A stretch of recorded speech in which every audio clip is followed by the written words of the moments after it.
నమస్తే అండి లింబాద్రి గారు. నమస్కారం సత్యం గారు. మీరు చాలా దూరం నుంచి వచ్చారు.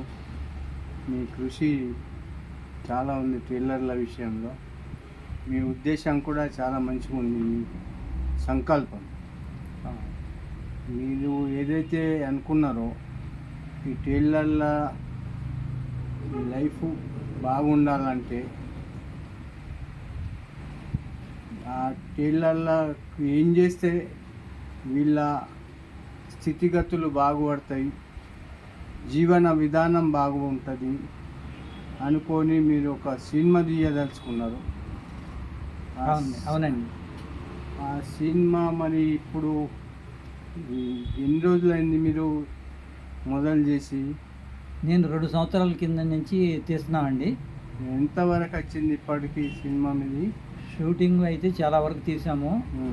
అందులో ఏంటంటే కొన్ని ఇంకా తీయాల్సినవి ఉన్నాయండి. మన టైలర్స్ గురించి మీలాంటి వాళ్ళ అభిప్రాయాలు కూడా సేకరించి ప్రభుత్వం నుంచి ఇంకా మెరుగ్గా ఎలా చేస్తే బాగుంటుంది, ఆ విధానాన్ని ప్రభుత్వంలో మనం అందరూ సంఘటితంగా చేసి మన కోరికలు ప్రభుత్వం ముందు ఉంచగలిగితే సంతోషం. అందులో కొన్ని కోరికలైనా మనం తీర్చుకోగలుగుతామని నా యొక్క ఆలోచన.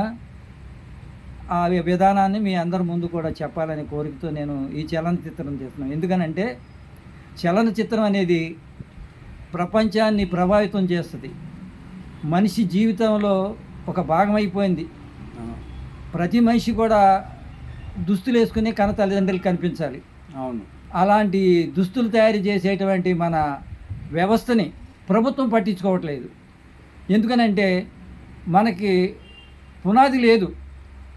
ఒక విద్య నేర్చుకునేటప్పుడు కుర్రోడికి ఒక శాల్తీని ఈ నైపుణ్యంగా ఈ సమయంలో చేస్తాడు అని ఒక గుర్తింపు మనం మొదల ఇవ్వటం లేకపోవటం మూలంగా మన టైలర్స్ ఎంతమంది ఉన్నారో, ఏ దాంట్లో ఏ నైపుణ్యంలో ఏ వృత్తిలో ఎలా కుడతారో అనేది కూడా మనకు పూర్తిగా అవగాహన లేదు.